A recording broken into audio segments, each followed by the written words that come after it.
अब सुनाई दे रहा है आपको? हाँ आवाज आ रही है? मैं कह रहा था कि हमारा टॉपिक शुरू करने से पहले थोड़ा नव वर्ष के बारे में कि इस समय पे क्यों आता है और बिल्कुल। थोड़ा उसके बारे में अगर आप बता दें तो सबके लिए काफी लाभकारी होगा। तो अब हमारा समय हो गया है। नमस्ते। I think we can get started. I am just उपासना।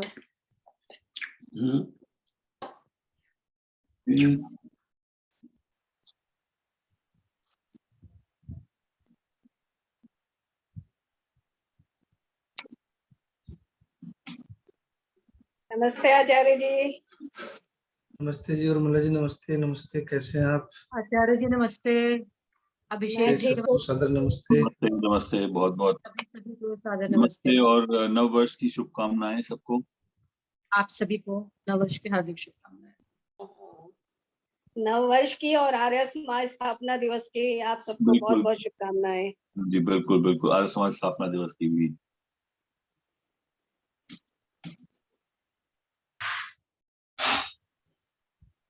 अभिषेक जी शुरू करें आप? हाँ, शुरू करते हैं।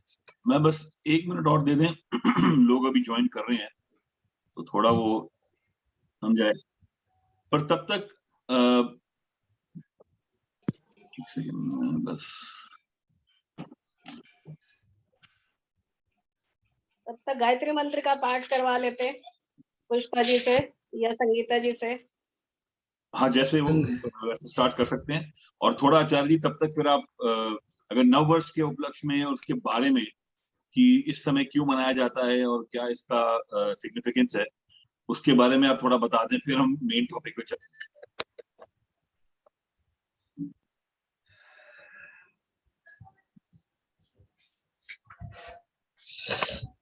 मैं संगीता जी से आग्रह करना चाहता हूं पहले कि आज जो विषय है उस विषय से संबंधित एक गीत जो है वो रखते हैं, जिससे कि हमारी भाव दशा वहां तक पहुंच जाए। क्योंकि उपासना जो है वो बहुत ही आनंदवर्धक और शांतिदायक विषय भी है और जीवन में सर्वश्रेष्ठ जिंदगी जीने का ऐसा रास्ता है जहाँ खुशियां और आनंद बढ़ता जाता है। तो मैं आदरणीय संगीता आर्य जी से निवेदन करता हूँ कि गीत रखें, उसके बाद इस चर्चा को आगे बढ़ाएंगे। धन्यवाद आचार्य जी। आदरणीय आचार्य जी, जो भी श्रोता जुड़े हुए हैं अमृत मंथन से, उर्मिल जी, पुष्पा जी और अभिषेक जी, आप सभी को मेरा प्यार भरा नमन। मेरा सौभाग्य कि मुझे आप लोगों के साथ जुड़ने का मौका मिला। जैसा कि आज का विषय है उपासना का, उसी से संबंधित एक भजन आदरणीय आचार्य जी द्वारा लिखा हुआ मैं पेश करती हूँ। कहते हैं ईश्वर को हम सब जगह ढूंढते हैं, मंदिर में, मस्जिद में, गुरुद्वारों में, लेकिन वो कहाँ है? आपके मन में। तो कुछ ऐसे ही भावों के साथ आचार्य जी द्वारा लिखी प्रार्थना जो मुझे बेहद प्रिय है दुनिया के मालिक, कहाँ तुम छुपे हो? है दुनिया के मालिक, कहाँ तुम छुपे हो? न जाने कहाँ हो, तुम्हें ढूंढते हैं। है दुनिया के मालिक, कोई रूप है तो दर्शन दिखा दो, कोई रूप है तो दर्शन दिखा दो, के चारों तरफ हम तुम्हें ढूंढते हैं। है दुनिया के मालिक, है दुनिया के मालिक, कहाँ तुम छुपे हो? न जाने कहाँ तुम्हें ढूंढते हैं, है दुनिया के माँ। प्यारे प्यार हवाओं के झोंके, कहीं प्यारी प्यारी हवाओं के झोंके, कहीं सूर्य का रास्ता बादल है रोके, बना करके घरों जैसी दुनिया, नजर क्यों ना आते तुम्हें ढूंढते हैं, है दुनिया के मालिक, है दुनिया के मालिक, कहाँ तुम छुपे हो, न जाने कहाँ हो, तुम्हें ढूंढते हैं, है दुनिया के मालिक। मंदिर व मस्जिद के झगड़े पड़े हैं, मंदिर व मस्जिद के झगड़े बड़े हैं, तेरे नाम के दाता रगड़े बड़े हैं, परगानशी रुख से पर्दा हटा दो, तेरे भक्त ईश्वर तुम्हें ढूंढते हैं, है दुनिया के मालिक, है दुनिया के मालिक, कहाँ तुम छुपे हो, न जाने कहाँ हो, तुम्हें ढूंढते हैं, है दुनिया के मालिक।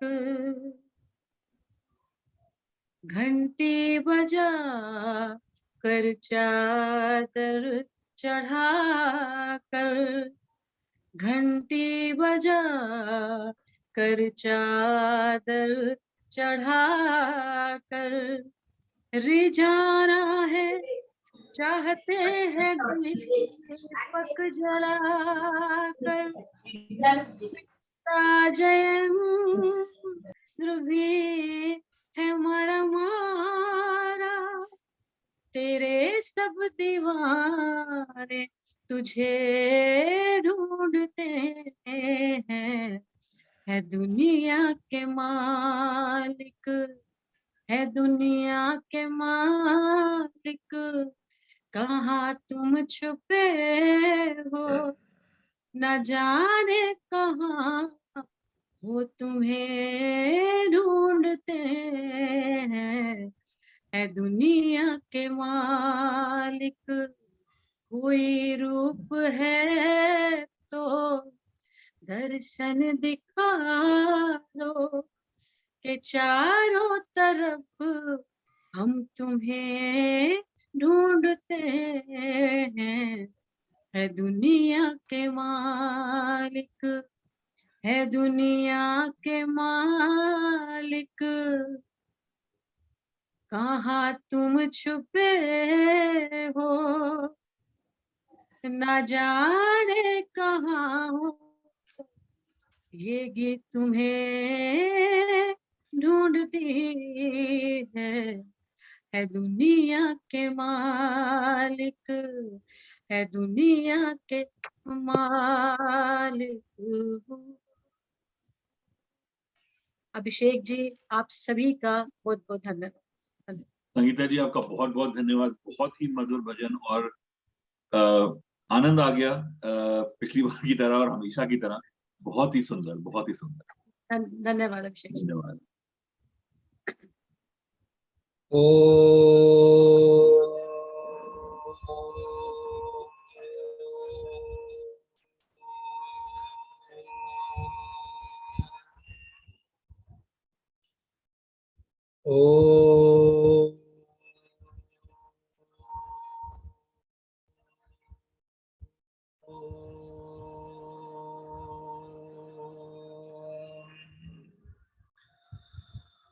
त्वं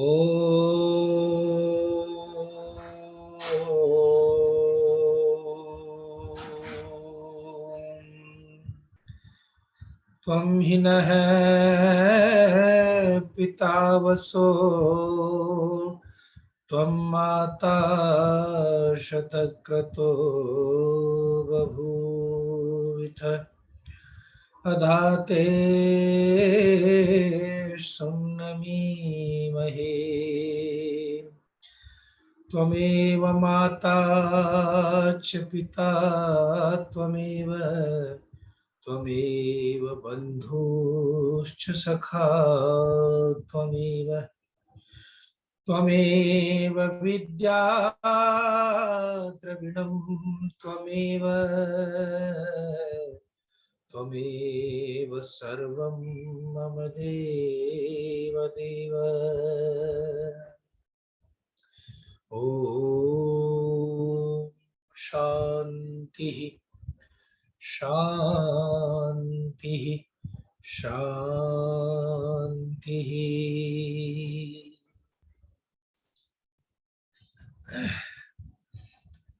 इस आधुनिक संचार माध्यम से जुड़े हुए अमेरिका और दूरस्थ देशों में बैठे हुए सभी लोगों का हार्दिक अभिनंदन और स्वागत करता हूं और सभी को भारतीय नववर्ष की हार्दिक शुभकामनाएं देता हूं।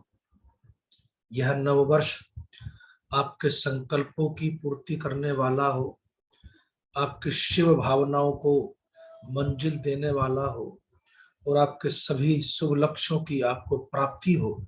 स्वास्थ्य आपका बहुत अच्छा रहे, घर में खुशहाली रहे, शांति रहे, ये शुभकामनाएं आप सबके लिए है।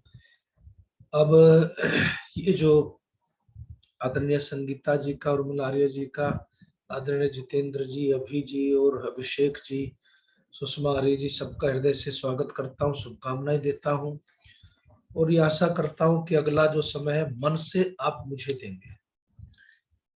भारतीय नव संवत्सर की बात है, नव वर्ष की बात है। आप जानते हैं कि हमारा जो भी पर्व है या हमारी जो भी परंपराएं हैं उनका सीधा संबंध प्रकृति से होता है साहब।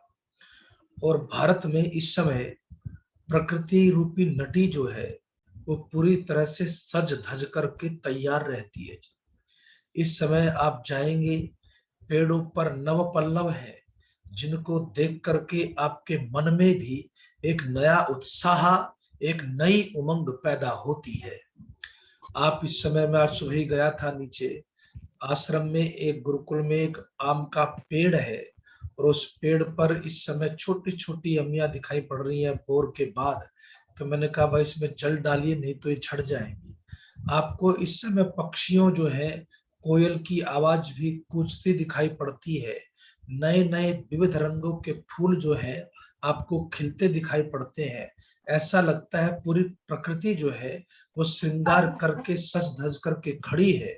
और ऐसी परिस्थिति में जब हमने होली मनाई है साहब, तो होली के समय जो नए अन्न की खुशबू थी वो अब नया अन्न सबके घरों में पहुंचता है। और ऐसी स्थिति में जहाँ सारी प्रकृति नया उत्सव मनाती है और उस स्थिति में भारतीय जनमानस भी प्रकृति के साथ साथ उस आमोद और प्रमोद को मनाता है और अपने नए वर्ष का आरंभ करता है। ये आज आर्य समाज स्थापना दिवस महोत्सव का भी जो है हम उत्सव मनाते हैं। आप उसको समझना चाहते हैं तो कल विशेष प्रवचन आर्य संदेश टीवी पर लाइव रहेगा और आर्य समाज विकासपुरी में मैं जा रहा हूँ, तो आप आर्य समाज संदेश टीवी जहां पर भी है बहुत से लोगों के पास होगा, तो उसको आप जो है डाउनलोड कर सकते हैं, उसमें जुड़ सकते हैं। तो प्रकृति के साथ ये जो रिश्ता है ये विकारों से व्यक्ति को बचाता है और जितना व्यक्ति प्रकृति के समीप रहता है उतना शुद्ध रहता है साहब, उतना पवित्र रहता है और उतना बैलेंस रहता है, उतना स्वास्थ्य की दृष्टि से भी ठीक रहता है। इसलिए हमारा जो नया वर्ष है वो इसी तरह का है जहाँ प्रकृति संगीत गाती है, गीत गाती है, प्रकृति में चारों तरफ नवीनता उत्साह दिखाई पड़ता है, वहीं पर हम अपने इसका आरंभ करते हैं नव संवत्सर का। आइए आगे चलते हैं। आज जो हमने विषय रखा है और वो विषय श्रद्धा से आरंभ हुआ था, और श्रद्धा से फिर जो पिछली बार मैंने आपके सामने विषय रखा, वो विषय ये था कि कैसे व्यक्ति अपने संस्कारों को बदल सकता है, चित्त पर जमे हुए मैल को कैसे हटा सकता है, और कैसे अपने आप को अपनी इच्छा के अनुसार तैयार कर सकता है, उसका रास्ता क्या है। उस रास्ते को समझाते हुए बहुत सारे उदाहरण मैंने आपको दिए कि किस तरह से चित्त पर संस्कार पड़ता है, कैसे वो संस्कार जमता है, कैसे उसको हटाया जा सकता है। और उसी में मैं बिंदु पर इस पर पहुंचा था कि उपासना जो है वो आपके पूरे संस्कारों को, जैसे अग्नि के पास बैठने से शीत की निवृत्ति होती है, ऐसे ही उपासना करने से दुर्गुण, दुर्व्यसन और दुखों से व्यक्ति का छुटकारा होता है साहब। अब प्रश्न ये उठना चाहिए कि वो उपासना का रास्ता आखिर है तो कौन सा रास्ता है, वो उपासना का मार्ग है तो कौन सा मार्ग है, जिस मार्ग पर चल करके व्यक्ति पूरी तरह से शुद्ध और पवित्र हो जाता है। यदि मैं इस बात की आपको कहूं तो निश्चित रूप से महर्षि दयानंद सरस्वती जो है, जब उपासना का प्रकरण लिखते हैं ऋग्वेदादि भाष्य भूमिका में, तो वो सीधे सीधी सी एक बात करते हैं जो बहुत कमाल की बात है कि जैसे परमात्मा के, अब जरा ध्यान से सुनते चलिएगा, जैसे परमात्मा के गुण, कर्म और स्वभाव है, वैसे ही अपने भी करना। जैसे परमात्मा के गुण, कर्म, स्वभाव है, वैसे ही अपने भी करना, और ईश्वर को अपने अत्यंत समीप समझना। बात तो सारा खेल समझने का है जी। परमात्मा तो समीप है ही, लेकिन उसको समझते नहीं कि समीप है कि नहीं है, और अपने को परमात्मा के निकट समझ करके कहते हैं कि जो उसकी उपासना करते हैं उसका फल क्या है। उसका फल दयानंद कहते हैं कि ज्ञान की वृद्धि है, ज्ञान का बढ़ना है। एक बात मैं आपको बताऊं, कई बातें हो सकता है पूर्व श्रुत हो, आपके बात पहले सुनी हो, लेकिन किसी विषय के संदर्भ में कई बातें कहनी पड़ती है। देखिए, उपासना का मौलिक अर्थ क्या है, मोटा मोटा वो हमें समझना चाहिए। उपासना कहते हैं कि जो परमात्मा के निकट जिस माध्यम से आप जा सकते हैं, जिस क्रिया के माध्यम से आप जा सकते हैं, उसको आप उपासना समझिए। कि परमात्मा की निकटता को प्राप्त करने का जो रास्ता है वो उपासना का रास्ता है साहब। कि परमात्मा के निकट कैसे पहुंचे, परमात्मा के समीप कैसे पहुंचे। अब परमात्मा जब इतने निकट है, लोग तो कहते हैं, शास्त्रकार तो कहते हैं कि हमारी आत्मा के अंदर भी जो है वो परमात्मा है, हमारी आत्मा के अंदर भी परमात्मा है, तो इतना निकट है, फिर उससे दूरी कहाँ नजर आती है, फिर वो दूर क्यों नजर आता है। जो तो सांख्य दर्शन में 9 प्रकार की, कभी उनको खोलूंगा, कि बाधाएं होती हैं, कि कैसे कैसे बाधाएं होती है, दूरियां होती है, आप समझ सकते हैं। लेकिन मैं इस समय जो प्रमुख 3 दूरियां हैं उनमें थोड़ा सा आपका ध्यान आकृष्ट करते हुए इस विषय की गहराई में लेके चलूंगा। सबसे पहले तो कहते हैं कि भाई दुनिया के अंदर जो है वो समय की दूरी होती है, तो हमारे और परमात्मा के बीच में समय की कोई दूरी नहीं। जब भी हम जन्म लेते हैं उस काल में भी परमात्मा होता है। और सत्यार प्रकाश में तो महर्षि दयानंद ने लिखा कि परमात्मा को त्रिकाल का ज्ञाता कहने वाला व्यक्ति मूर्ख है, क्योंकि परमात्मा का एक ही काल है, उसको कहते हैं वर्तमान काल। परमात्मा हमेशा है, और जब परमात्मा हमेशा है तो फिर उसके हमारे बीच में समय की दूरी कभी होती नहीं। दूसरा स्थान की दूरी होती है जी, और स्थान की दूरी ये होती है कि जो लोग ये समझते हैं कि परमात्मा जो है वो केवल भारत में है, अमेरिका में नहीं है, या जो लोग ये समझते हैं कि परमात्मा अमेरिका में है, या जो लोग ये समझते हैं परमात्मा हरिद्वार में है, मथुरा में है, काशी में है, मक्का में, मदीना में है, 7वें या 8वें आसमान पर है, जो इस तरह की परिकल्पनाएं करते हैं, उनके लिए परमात्मा दूर हो सकता है, क्योंकि उनके लिए स्थान की दूरी मायने रखती है। वो स्थान की दूरी अपने साधनों से तय करके जाते हैं और फिर परमात्मा से वो मिलते हैं उनके अनुसार।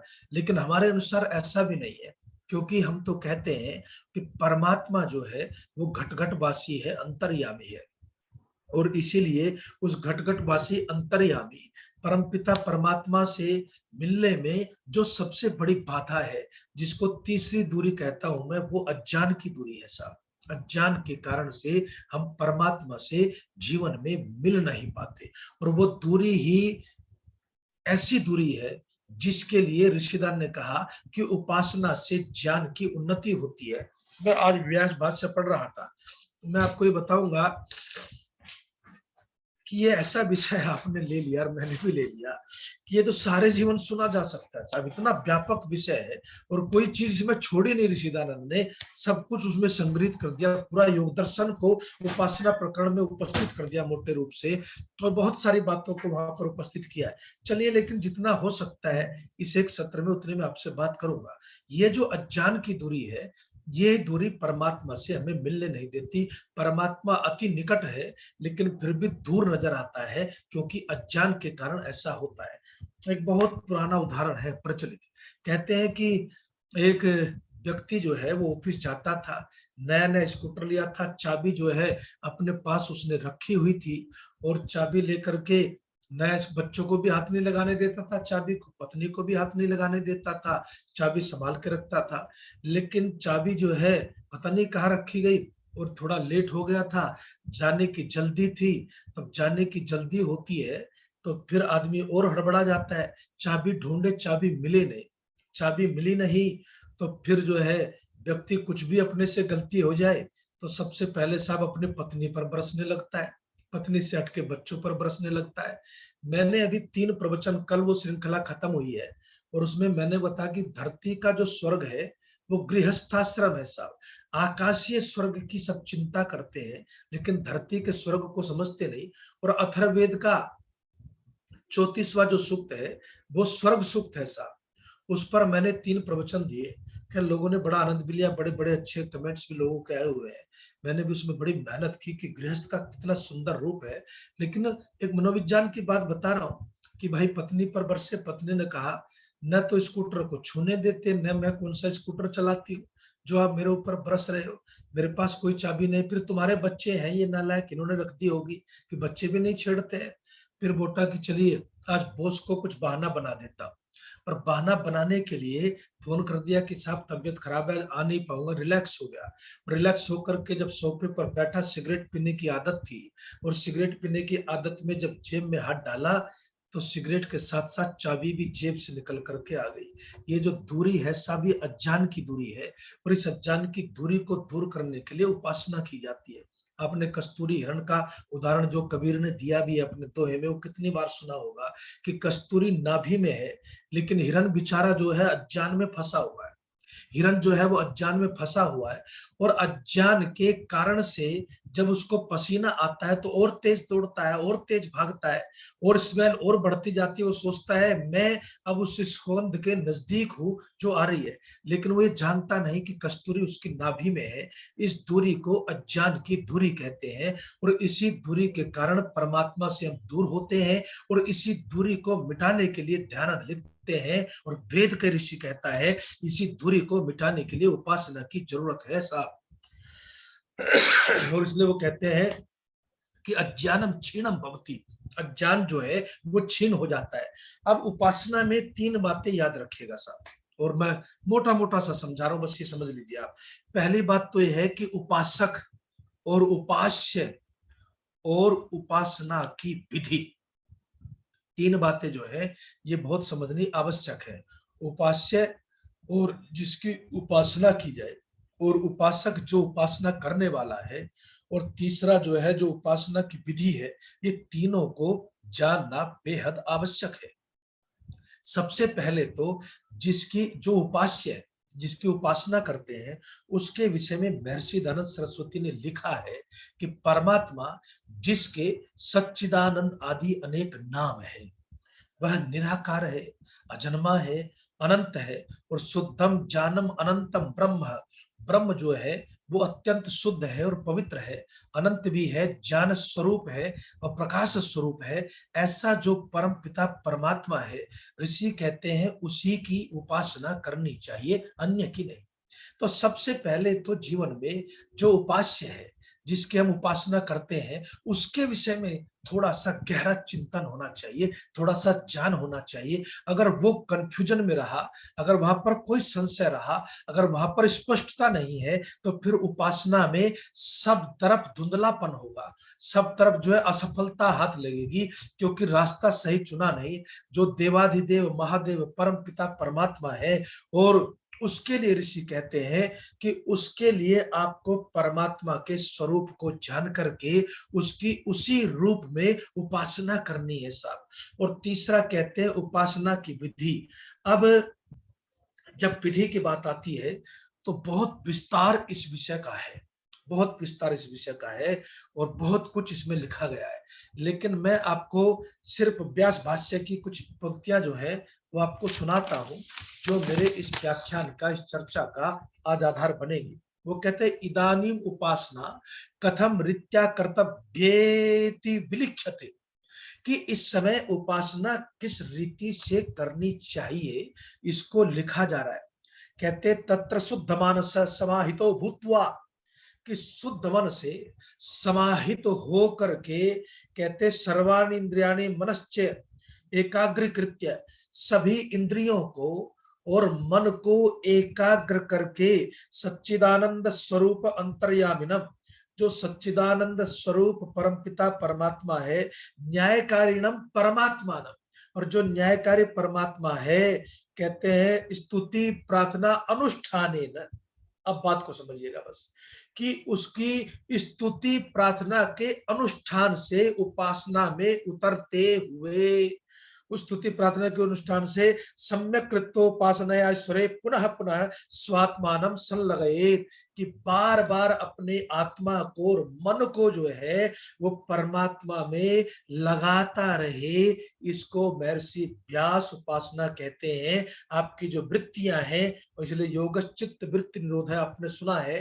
तो कहते मैं योग दर्शन की तरफ अभी आपको लेकर जा नहीं सकता अभी, क्योंकि जा भी नहीं पाऊंगा, इस एक व्याख्यान में संभव है नहीं, लेकिन उसका थोड़ा थोड़ा रूप आपको जरूर बताऊंगा।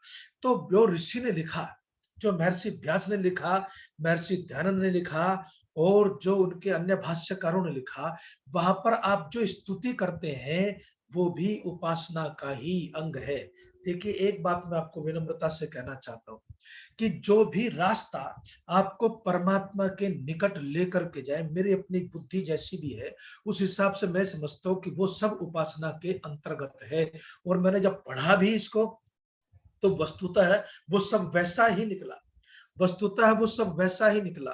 और जो बात पहली कही गई है ना, उसको आचार्य शंकर ने भी अपने उद्धरण में लिया है, कि जैसे परमात्मा के गुण कर्म स्वभाव है, तो वो कहते हैं कि यो तो उपासना के परमात्मा एक ही है। शुद्धम ज्ञान मनंत आचार्य शंकर लिखता है कि यो तो परमात्मा एक ही है, लेकिन एक परमात्मा की उपासना जब हम किसी गुण को विशेष गुण के माध्यम से उसका स्मरण करते हैं, उपासना करते हैं, तो जैसे कर्म का कोई अतिरेक होता है, कहीं अज्ञान का नाश होता है, कहीं दयालुता की वृद्धि होती है, गुणों की उपासना के कारण उसके फल अलग अलग होते हैं। ये आचार्य शंकर कहता है। और बिल्कुल ये बात, इसमें कहीं कोई दोहराए नहीं है, कि अगर मैं परमात्मा से कोई गुण विशेष उसका परमात्मा का पकड़ लूं और उसी गुण के रूप में मैं उसकी उपासना करूं, तो फिर उस गुण के उसका गुण का विकास स्वाभाविक रूप से मेरे चरित्र में, मेरे जीवन में ज्यादा हो सकता है। जब बात आती है साहब उपासना की, तो कहते हैं किस रीति से करनी है, तो कहते हैं कि मन उस समय तुम्हारा बिल्कुल शुद्ध होना चाहिए और समाहित होना चाहिए। पहले तो किसी अच्छे पवित्र स्थान पर बैठ जाइए, और अच्छे पवित्र स्थान पर सुसौदेशे प्रतिष्ठाप्य, गीता में भी कृष्ण कहते हैं कि कम से कम वह जगह साफ सुथरी होनी चाहिए। ऋषि ने तो यहाँ लिखा है कि जिधर से शुद्ध वायु बहता हो, जिधर से शुद्ध वायु बहता हो, उधर मुंह करके आपको संध्या वंदन करना चाहिए। एक बात आपको मैं मोटी मोटी सी बताऊं, कि पंचमहायज्ञ विधि में महर्षि धनत सरस्वती ने एक बात लिखी, नोपासते यह पूर्वाम नोपासते यश्च पश्चिमाम सश्रुद्रवत बहिष्कार्य सर्वस्मात् द्विज कर्मण। यहाँ पर वो संध्या की बात उपासना के माध्यम से करते हैं, कि जब सूर्य उदय होता है, संधि बेला होती है साहब, और उस संधि वेला में नहा धो करके और स्वच्छ वस्त्र धारण करके शुद्ध वायु की तरफ मुख करके जो व्यक्ति प्रातः काल परमात्मा का वंदन नहीं करता, उपासना नहीं करता, अर्थात संध्या नहीं करता, और कहते हैं शाम को जब सूर्य अस्त होता है, संधि वेला होती है, उस समय भी बैठ करके जो उपासना के माध्यम से परमात्मा को स्मरण नहीं करता, धन्यवाद नहीं करता, तो ऋषि कहते हैं सशूद्रवत बहिष्कार्य। कहते हैं कि लोग कहते हैं कि छोटा वो है साहब जिसका घर छोटा है, जिसका कद छोटा है, जिसका रंग ऐसा है, जिसका वंग वैसा है। ये बहुत सारी कल्पनाएं समाज में चलती है, होड़ होती है समाज में अपने को श्रेष्ठ बनाने की, दूसरे को नीचा दिखाने की। उसके लिए बहुत सारी कुरीतियां इस धरती पर फैली जहां मानव शर्मसार भी हो जाता है।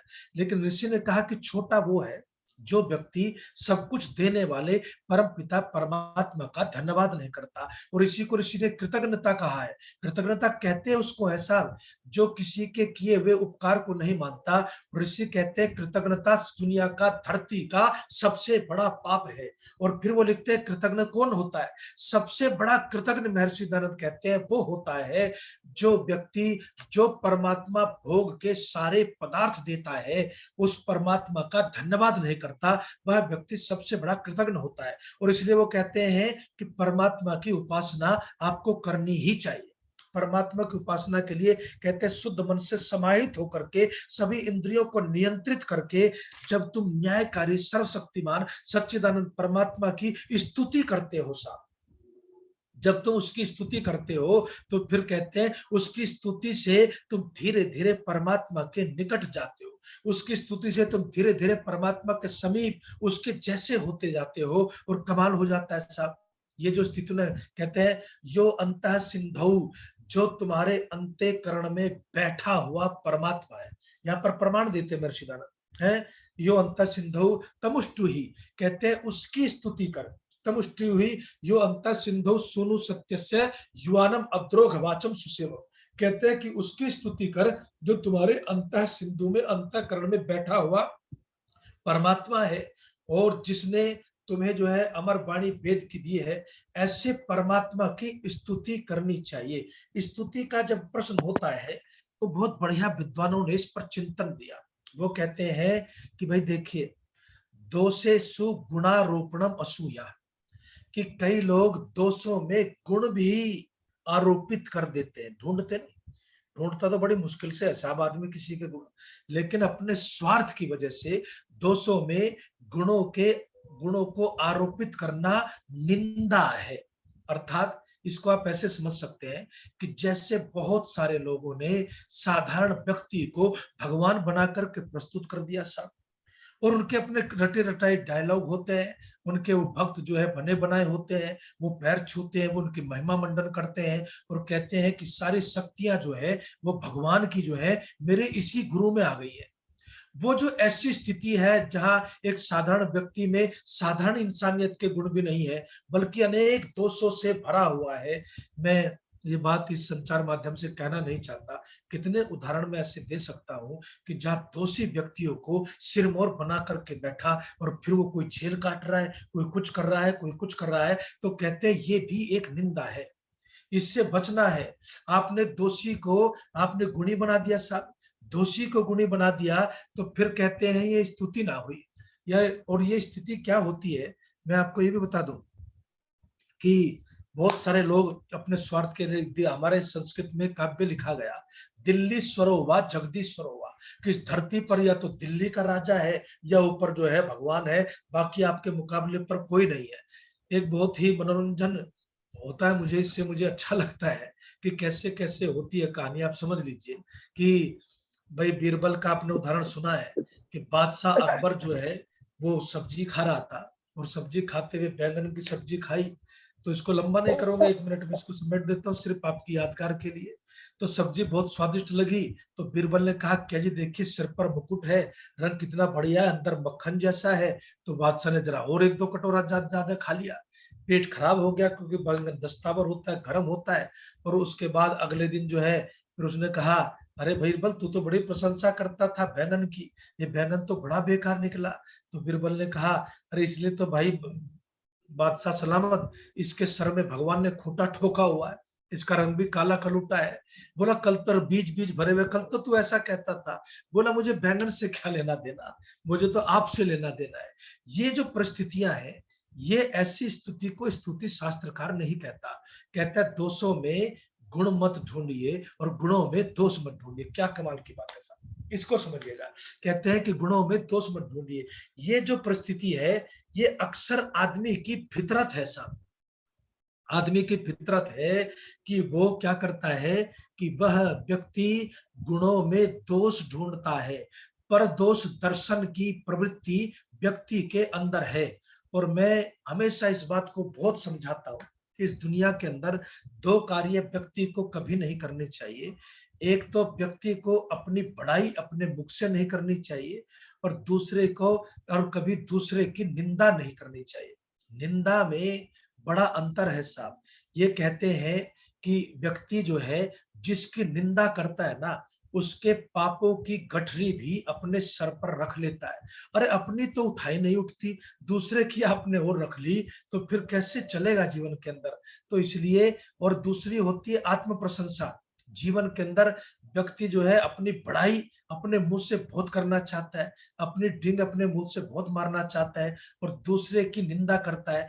दूसरे के गुणों को भी अवगुण के रूप में प्रस्तुत करता है, और अपने अवगुणों को भी गुण के रूप में प्रस्तुत करता है। और ये जो सिस्टम है ना, ये व्यक्ति को परमात्मा तो क्या, इंसान भी नहीं रहने देती, सही अर्थों में रिश्तों में भी उसको किसी के नजदीक नहीं जाने देती। इस प्रवृत्ति से बचना है, और जो इस प्रवृत्ति से बचता है जीवन के अंदर, बस वो समझिए कि उसका जीवन बहुत ही खूबसूरत साफ होता हुआ चला जाता है। और इसलिए मैं आपको समझाना चाहता हूं कि स्तुति को थोड़ा सा समझिए, स्तुति को थोड़ा सा समझिए।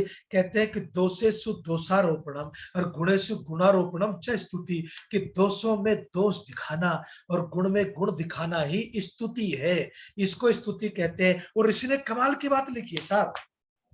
ऋषि कहते हैं कि परमात्मा के विषय में ऐसी ऐसी बातें कहना कि जो वो चाहे कर सकता है, जैसा चाहे कर सकता है, ये कोई परमात्मा की स्तुति नहीं है। ये कोई परमात्मा की स्तुति नहीं है।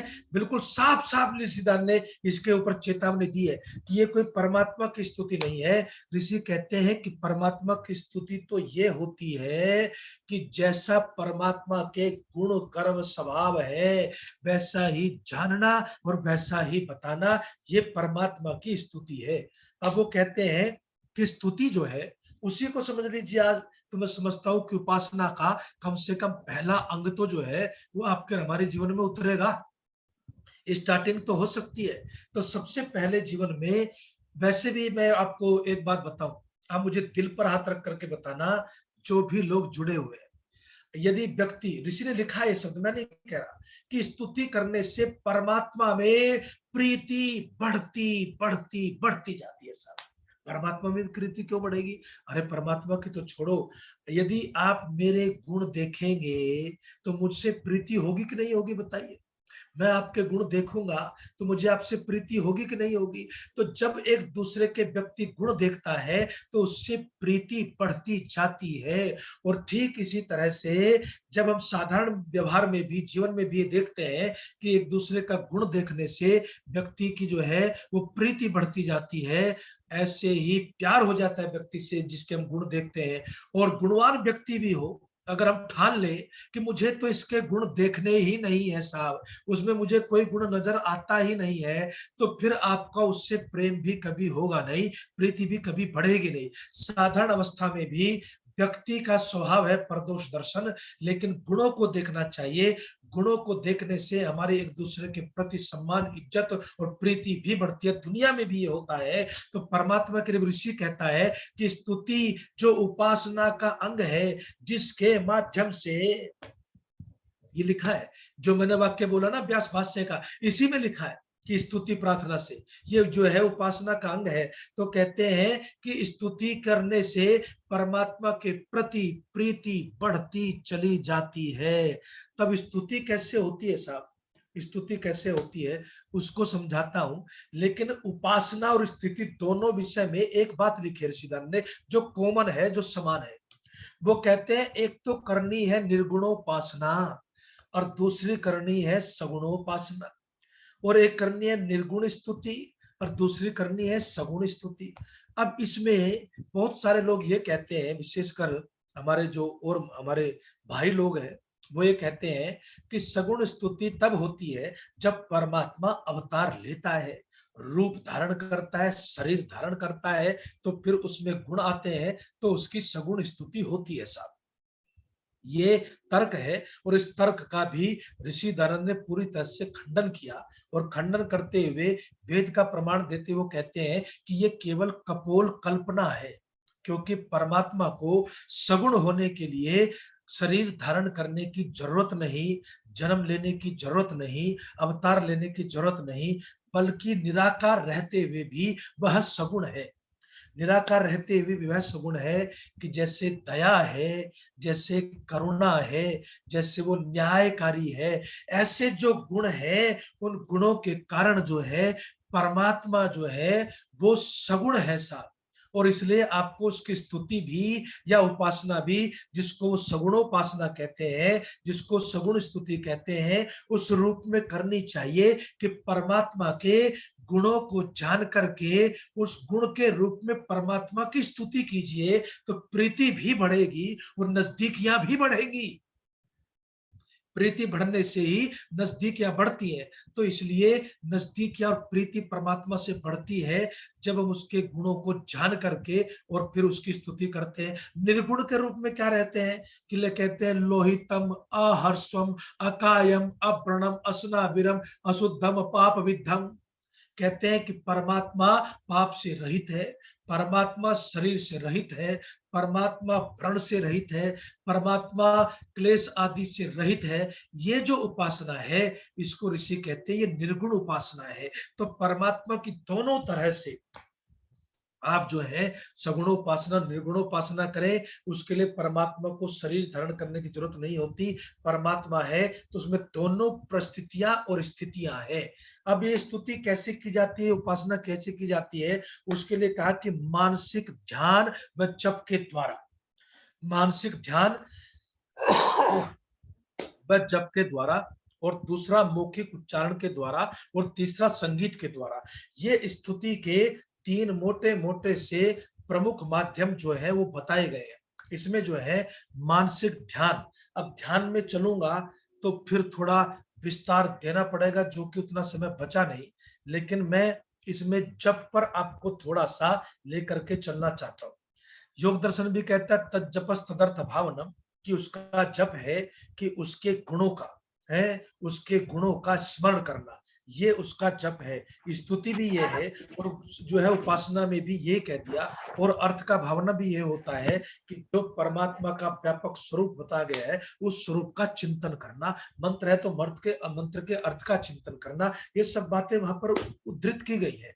लेकिन इस समय जो बात मैं आपसे कहने लगा हूं वो बात यह है कि जप का क्या अर्थ है। जप के लिए एक जगह चर्चा चल रही थी, तो वहां पर ये पूछा गया कि जी जप के लिए ऋषि दयानंद क्या कहते हैं।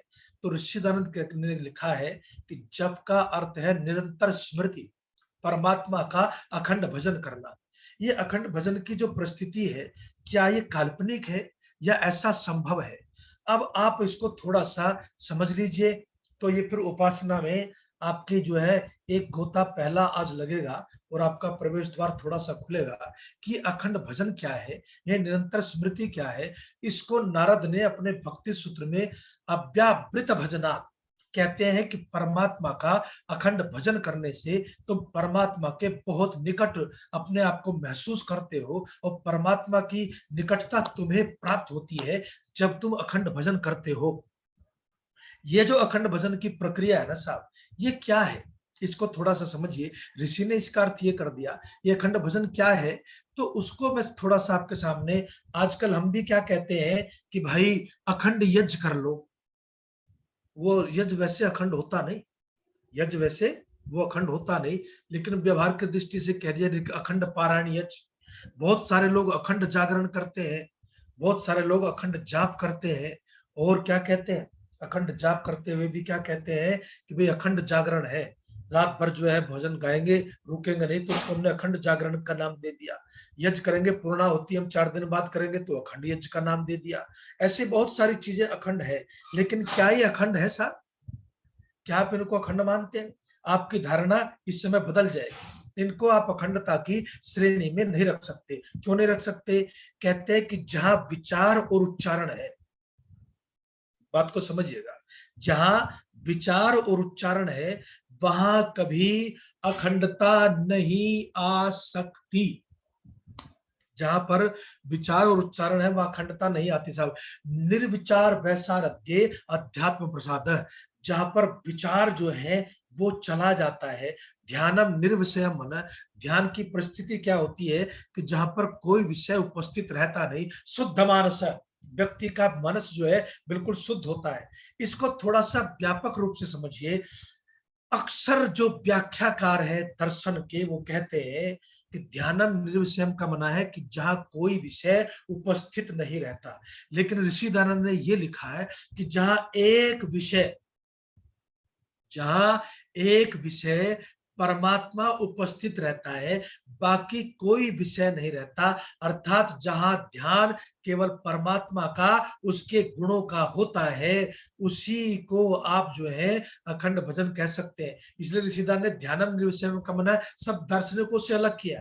वो कहते हैं कि ध्यानम निर्विषय का मतलब ये नहीं कि निर्विषयी होना, बल्कि सब विषयों से मन हटा करके एक विषय परमात्मा में लगाना और उसके अखंड भजन में डूब जाना। अखंड भजन राम राम राम राम कितना भी कहिए तब भी खंडता आएगी, कितने भी आप विचार आएंगे तब भी खंडता आएगी।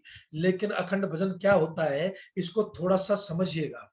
अखंड भजन जब हमारी अंतः स्मृति में स्तुति के माध्यम से परमात्मा हर समय उपस्थित रहता है तो उसको अखंड भजन कहते हैं, उसको अखंड संकीर्तन कहते हैं। कि अखंड भजन कैसे होता है उसको थोड़ा सा समझिए।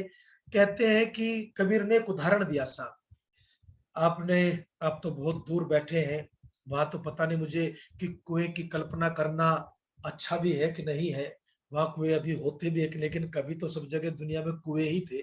मेरे घर के सामने भी एक कुआं था साहब, जिसमें से पूरे गांव के लोग आते थे और जल भर करके ले जाते थे, पानी भर करके ले जाते थे। बड़ा स्वादिष्ट पानी था। तो कुएं पर मैंने अपनी आंखों से इस नजारे को देखा कि जो महिलाएं जो है वो जल भरती है ना साहब, तो जल भरती है तो कबीर लिखता है कि भाई उनके सर पर घड़ा है। जो महिला थोड़ी स्वास्थ्य जिसका ठीक होता था उसकी अगल बगल में भी घड़ा होता था।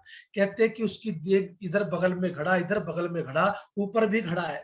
और वो घड़ा रख करके कई बार मैं देखता था, हम अपनी माँ को भी आवाज देते थे, कहाँ रह गई माँ, आप आई नहीं, जो है पानी लेने गई थी। तो पानी देखते हैं कि वो बातें कर रही है, घड़ा सर पर रखा हुआ है, सहेली से बातें हो रही है। वो कभी भी ये कह रही है क्या घड़ा घड़ा घड़ा घड़ा घड़ा घड़ा घड़ा घड़ा, उसके उच्चारण में कहीं घड़ा नहीं है। लेकिन कबीर ने कमाल की बात लिखी, कभी कभी तो वो वार्तालाप विवाद में, बहस में, या कभी कभी झगड़े तक भी पहुंच जाता था। झगड़ा भी हो रहा है और हंसी ठिठोली भी हो रही है, हंसी मजाक भी हो रहा है, बातचीत भी हो रहा है, सुख दुख की बातें भी हो रही है, और घड़ा सर पर भी है, बगल में भी है, लेकिन घड़ा वैसे स्थिर है। क्यों स्थिर है?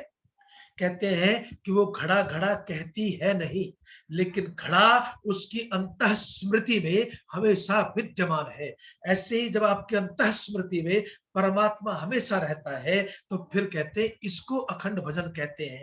एक और उदाहरण इसका आप समझ सकते हैं कि एक स्त्री जो है अपने पति के लिए खाना बना रही है, बच्चे बाहर से आएंगे, पतिदेव बाहर से आएंगे, पूरा फोकस उसमें है कि स्वादिष्ट होना चाहिए भोजन, उसमें कहीं कोई कमी न रहे। लेकिन उसका 2 साल का बच्चा जो आंगन में बाहर खेल रहा है, क्या वो उसको भूल गई? उसको छींक आती है तो छोंक दोबारा लग जाएगा, कुकर को फेंक करके छोड़ करके बाहर भागती है और उसको सीने से लगाती है। लेकिन क्या वो बच्चा बच्चा, बेटा बेटा, मनु मनु, राहुल राहुल कर रही है? कहते नहीं। लेकिन उसके ध्यान में, उसकी अंतः स्मृति में प्रति क्षण वह बेटा उपस्थित है साहब। ऋषि कहते हैं ऐसे ही जब अज्ञान का पर्दा गिरता है तो उपासना के माध्यम से, ऋषि ने बात लिखी है, अज्ञान क्षीण होता है। और पहले मैंने आपको कहा था कि अज्ञान के कारण से ही परमात्मा का सानिध्य मिलता नहीं। जैसे जैसे अज्ञान क्षीण होता है वैसे वैसे जो है परमात्मा प्रकाशित होता है और परमात्मा से दूरी जो है वो मिटती जाती है, और जब दूरी मिटने लगती है तो फिर ऋषि कहते हैं ओ हो, फिर जिंदगी बनती है। साहब कैसे बनती है, बस इसको दिल में बसाना जी, तर्क वितर्क को छोड़ के आज उपासना में थोड़ा सा डूबना। क्या ऋषि कहते हैं, अगर तुमने परमात्मा को दयालु कहा उपासना के समय, तो फिर ये सोचना कि परमात्मा तो दयालु है, मैं हूं कि नहीं। ये ऋषि लिखता है कि परमात्मा तो दयालु है, मैं दयालु हूं कि नहीं हूं। परमात्मा तो न्यायकारी है, क्या मैं दूसरे के साथ अन्याय तो नहीं कर रहा। कहते हैं कि परमात्मा तो जो है वो शुद्ध स्वरूप है, क्या मेरे अंदर गंदगी तो नहीं है। कहते हैं कि जिस दिन तुमने ये सोच लिया उपासना करते समय कि परमात्मा तुम तो दयालु हो, मैं भी दयालु बनना चाहता हूं, तुम तो न्यायकारी हो, मैं भी न्यायकारी बनना चाहता हूं। ऋषि लिखता है उपासना का, स्तुति का ये सबसे बड़ा फल है। और अगर तुम ऐसा नहीं कर पाए कि परमात्मा को तुमने दयालु तो कहा, उसके इस गुण को समझा तो सही, लेकिन इस गुण को अपने जीवन में उतार नहीं पाए, तो फिर कहते उपासना हुई नहीं साहब, स्तुति ढंग से हुई नहीं, केवल उच्चारण हो गया साहब। इसलिए मैं कहता हूं कि जब उस परिस्थिति में आते हैं तो फिर बदलती है जीवन की धारा, जीवन में आनंद भर जाता है। तो ये जो उपासना का क्रम है, मैं समझता हूं कि समय हो गया और इसलिए मैं आगे इसको ले जाना नहीं चाहता, लेकिन इसका उपसंहार करते हुए सिर्फ ये कहता हूँ, ऋषि कहता है कि स्तुति के, प्रार्थना के माध्यम से, जप के माध्यम से, अथवा पूरा योग दर्शन ऋषि ने ले लिया, यम नियम आसन प्राणायाम ईश्वर प्रणिधान, ये बहुत व्यापक विषय है। इनमें से जो भी रास्ता आप चुन सकते हैं परमात्मा के निकट जाने का, लेकिन रास्ता वही चुनिए जो सरल है, सहज है, भक्ति का है, स्तुति का है, प्रार्थना का है, उपासना का है, याचना का है, समर्पण का है, यम जो भी आपको ठीक लगता है। जो तार्किक जो रास्ते ऋषियों ने बताए हैं, ऐसा नहीं कि जो ठीक लगता है मैं उस भाव से कह रहा हूं कि कहीं भी जाकर के आप कुछ भी करो, वो नहीं। जो रास्ते उपासना के विषय में ऋषियों ने बताए हैं, उस रास्ते को अपना करके आप भी परमात्मा के गुण कर्म स्वभाव को अपनाइए। तो ऋषि कहते हैं उपासक का भी जीवन परमात्मा के बहुत निकट होता है, और फिर अज्ञान का पर्दा गिरता है और मुक्ति के रास्ते पर चल पड़ता है।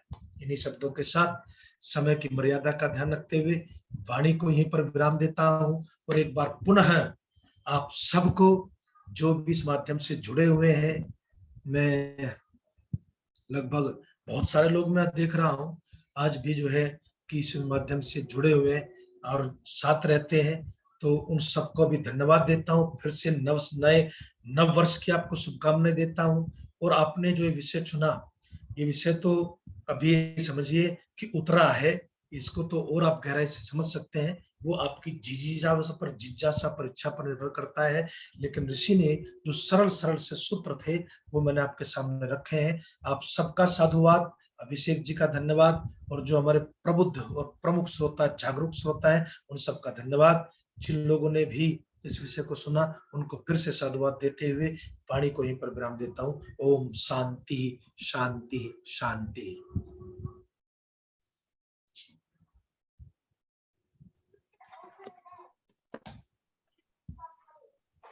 आचार्य जी हमेशा की तरह हर बार बहुत सुंदर। जितेंद्र जी आप कुछ कहना चाहेंगे? अभिषेक तो अभी नहीं है कॉल पे।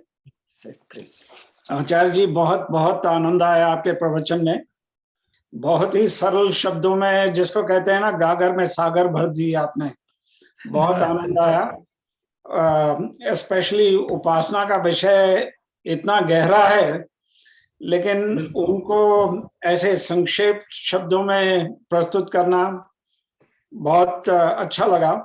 ये हमारे जीवन में हम सबके जीवन में काफी उपयोगी है, और आपके शब्दों के द्वारा हम उम्मीद करते हैं कि दर्शकों ने जो यहाँ पे मौजूद थे वो इसका लाभ उठाएंगे और उपासना को अपने जीवन में लाने का चेष्टा करेंगे, प्रयत्न करेंगे। बहुत बहुत धन्यवाद आचार्य जी। धन्यवाद जी, धन्यवाद। नमस्ते आचार्य जी, मैं वंदना बोल रही हूँ, वंदना जावा। और बहुत सुना था आपके बारे में, और आपके भजन संगीता दीदी द्वारा मैं काफी सुनती हूँ, और बाबा जी ने मतलब उनकी मेहर है परमात्मा की, और ये हमारा सौभाग्य है कि आपके भजन में को गाने स्क्रीन को पे मिलते वंदना हैं। जी को ले आ सकते हैं क्या? हाँ जी। हाँ वंदना जी जी को जरूर। स्क्रीन पे ला सकते हैं क्या गीता जी?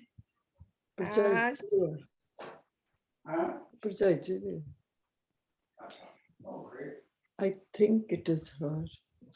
वंदना जी कैमरा।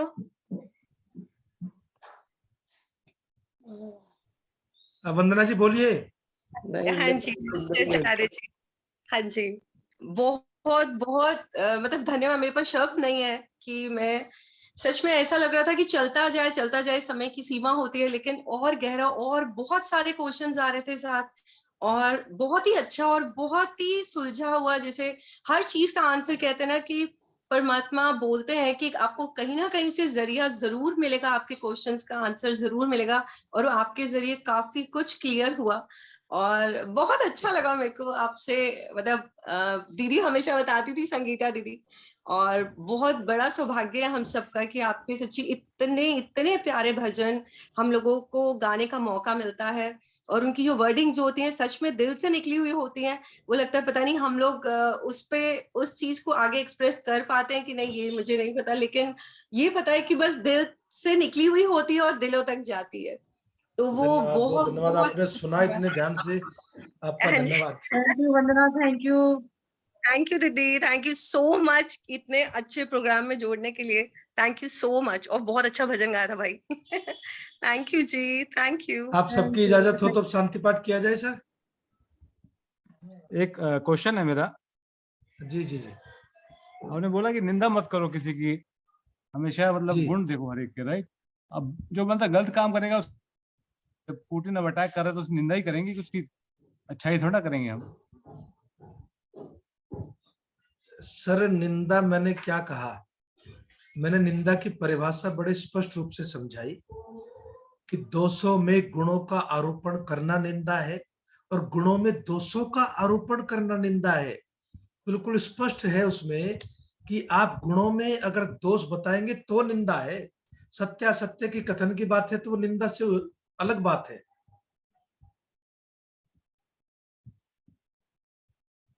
संतोष जी सुना आपने?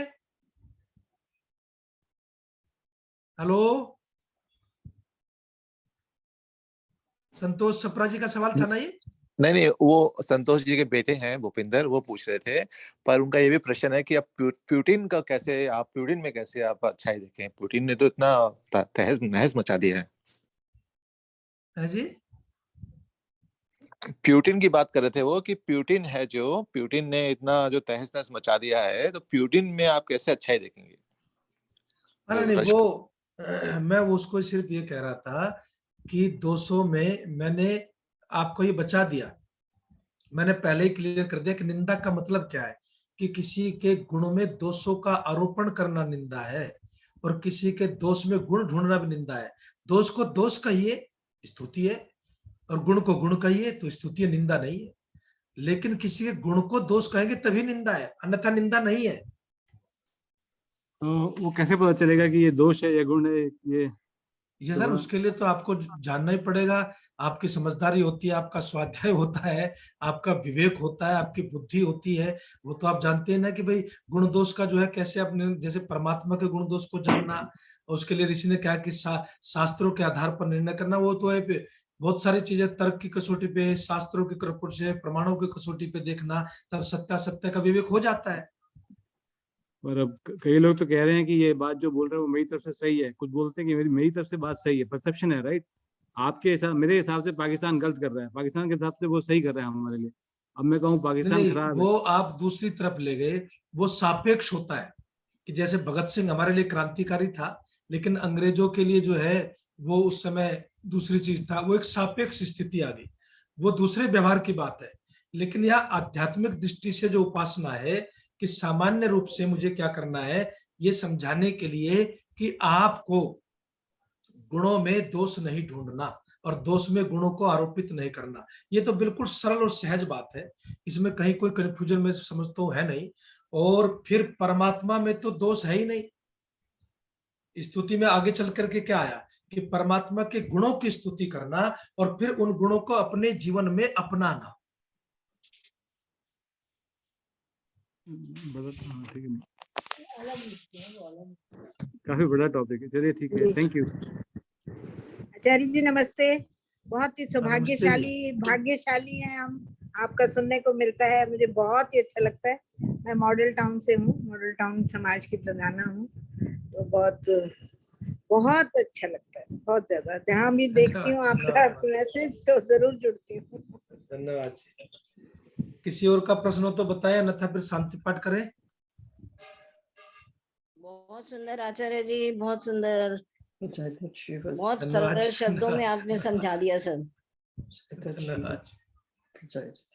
चलिए शांति पाठ कर ले। ओम द्यौः शांति अंतरिक्षं शांति पृथिवी शांतिरापः शांतिरोषधयः शांति वनस्पतयः शांतिर्विश्वे देवाः शांतिर्ब्रह्म शांति सर्वगं शांति शांतिरेव शांति सामा शांतिरेधि।